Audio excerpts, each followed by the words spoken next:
નમસ્કાર વહાલા વિદ્યાર્થી મિત્રો, આજના આ વિડીયોમાં આપણે જોવાના છે ધોરણ 11 સમાજશાસ્ત્ર વિષયની વાર્ષિક પરીક્ષા માટેની સંપૂર્ણ બ્લુપ્રિન્ટ આજના આ વિડીયોમાં જોવાના છીએ, જેનાથી વિદ્યાર્થી મિત્રો તમે તમારા વાર્ષિક પરીક્ષામાં સારી રીતે તૈયારી કરીને સારા એવા ગુણ મેળવી શકો છો। તો ચાલો વિદ્યાર્થી મિત્રો આજના આ વિડીયોની શરૂઆત કરીએ।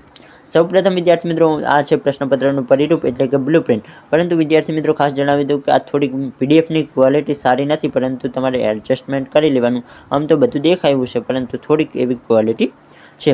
તો સૌપ્રથમ વિદ્યાર્થી મિત્રો આપણે જોઈએ પ્રશ્નના પ્રકાર પ્રમાણે તેના ગુણભાર, ત્યારબાદ આપણે જોઈશું કે કયા પ્રકરણમાંથી કેટલા ગુણો પૂછવાનું, જેનાથી વિદ્યાર્થી મિત્રો તમે તમારી વાર્ષિક પરીક્ષામાં સારી રીતે તૈયારી કરીને સારા એવા ગુણ મેળવી શકો છો।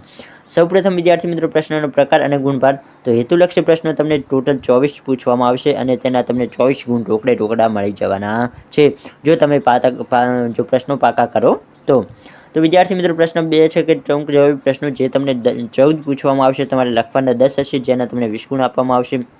બીજા વિદ્યાર્થી મિત્રો તમને ટૂંક જવાબી પ્રશ્નો પૂછવામાં આવશે, જે તમને 10 પ્રશ્નો પૂછવામાં આવશે, તેમાં તમારે 7 લખવાના હશે અને 21 ગુણ તેના આપવામાં આવશે। અહીં વિદ્યાર્થી મિત્રો જેને ખબર ના હોય કે વિકલ્પ સાથે, વિકલ્પ વિના અને વિકલ્પ સાથે કોને કહેવાય, તો કે વિદ્યાર્થી મિત્રો તમને પ્રશ્નો આપવામાં આવતા હોય છે કે આ ટોટલ 10 પ્રશ્નો છે, તેમાંથી 7 લખવાના। તો આ જે આ એ જ રીતે છે વિદ્યાર્થી મિત્રો, આ વિકલ્પ સાથે એટલે કે ટોટલ તમને 10 પ્રશ્નો આપવામાં આવે, પરંતુ તમારે 7 લખવાના હોય, તો આ 7 પ્રશ્નો અહીં વિકલ્પ વિના કહેવામાં આવે છે।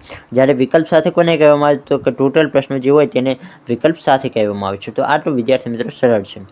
વિસ્તૃત જવાબી પ્રશ્નોની વાત કરીએ તો વિદ્યાર્થી મિત્રો વિસ્તૃત પ્રશ્નો 5 પૂછવામાં આવશે, તેમાં તમારે કોઈ પણ 3 પ્રશ્નોના સાચા જવાબ લખવાના હશે, તેના તમને 15 ગુણ આપવામાં આવશે। આ રીતે વિદ્યાર્થી મિત્રો તમારું સંપૂર્ણ પ્રશ્નપત્રનું માળખું હશે, જેના તમને 80 ગુણમાંથી તમે જેટલું લખ્યું હોય એ પ્રમાણે તમને ગુણ આપવામાં આવતા હોય છે। હવે વિદ્યાર્થી મિત્રો તમારા માટે ખૂબ જ અગત્યનું જે કહી શકાય પ્રકરણ દીઠ ગુણભાર, તો કે કયા પ્રકરણમાંથી કેટલા ગુણ પૂછવાનું, જેના આધારે વિદ્યાર્થી મિત્રો તમે ઘણા ખરા ગુણ મેળવી શકો છો। કારણ કે હવે છેલ્લા સમયે વિદ્યાર્થી મિત્રો તમે દરેક પ્રકરણને વાંચવા જાઓ તો તમારો ઘણો સમય લાગી જાય। આના આધારે વિદ્યાર્થી મિત્રો જે પ્રકરણમાંથી વધારે ગુણ પૂછવાનું એ પ્રકરણ ઉપર તમે સારી રીતે તૈયારી કરો તો એમાંથી ઘણા ખરા ગુણ મેળવી શકો છો। પ્રકરણ 1 સમાજશાસ્ત્ર પરિચય, તેમાંથી વિદ્યાર્થી મિત્રો જનરલ વિકલ્પ વિના 12 ગુણનું અને જનરલ વિકલ્પ સાથે 15 ગુણનું પૂછવાનું છે। પ્રકરણ 2 તેમાંથી 10 ગુણનું જનરલ વિકલ્પ સાથે, અહીં જનરલ વિકલ્પ વિના 8 ગુણનું છે।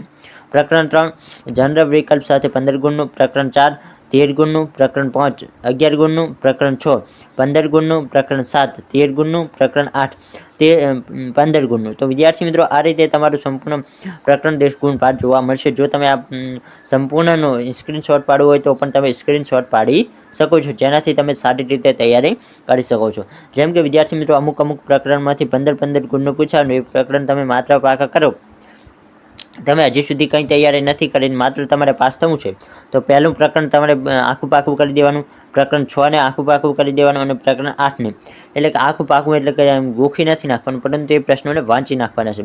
તો પ્રકરણ પહેલું, છઠ્ઠું અને જે 8મું પ્રકરણ છે, આ 3 પ્રકરણ તમે પાકા કરો ને તો 15 તારીખ 45 ગુણનું એટલા 3 પ્રકરણમાંથી જ કવર થઈ જાય છે। તો વિદ્યાર્થી મિત્રો આ રીતે તમે તૈયારી કરીને સારા એવા ગુણ મેળવી શકો છો। હવે વાત કરીએ વિભાગ એમાં કેવા પ્રકારના પ્રશ્નો આવશે, વિભાગ બીમાં કેવા પ્રકારના પ્રશ્નો આવશે તે જોઈએ। તો વિભાગ એમાં સૌપ્રથમ વિદ્યાર્થી મિત્રો તમને હેતુલક્ષી પ્રશ્નો, જે વિકલ્પો કહી શકાય, તે વિકલ્પો પૂછવામાં આવતા હોય છે। 16 વિકલ્પો હોય છે, તો 16 વિકલ્પો હોય છે। વિભાગ બીમાં તમને શું પૂછવામાં આવે, તો કે 8 પ્રશ્નો પૂછવામાં આવશે, જે એક વાક્યમાં તમારે જવાબ લખવાના હશે। તો એક વાક્યના તમને વિદ્યાર્થી મિત્રો 8 પ્રશ્નો પૂછવામાં આવશે, જેમાં દરેક પ્રશ્નનો 1 ગુણ આપવામાં આવશે। વાત કરીએ વિભાગ C ની, તો વિદ્યાર્થી મિત્રો વિભાગ C ટોટલ 20 ગુણનો જોવા મળશે। તેમાં વિદ્યાર્થી મિત્રો તમને દરેક પ્રશ્નના 2 ગુણ આપવામાં આવશે।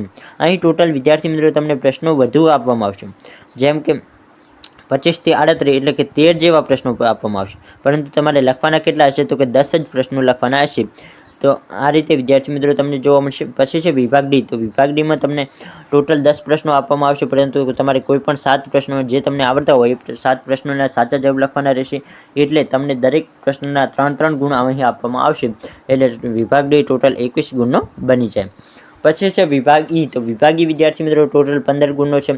તો અહીં તમને દરેક પ્રશ્નના 5 ગુણ આપવામાં આવશે અને ટોટલ તમારે 3 પ્રશ્નો લખવાના છે, એટલે કે 5 તરી 15 ગુણનો વિભાગ ઈ બની જાય. તો આ રીતની વિદ્યાર્થી મિત્રો તમારી સંપૂર્ણ બ્લુપ્રિન્ટ હશે. આજનો વિડીયો પસંદ આવે તો વિડીયોને લાઇક કરી શકો છો. આપણી યુટ્યુબ ચેનલ પર પહેલી વાર આવ્યો હોય તો ચેનલને સબસ્ક્રાઇબ કરી શકો છો.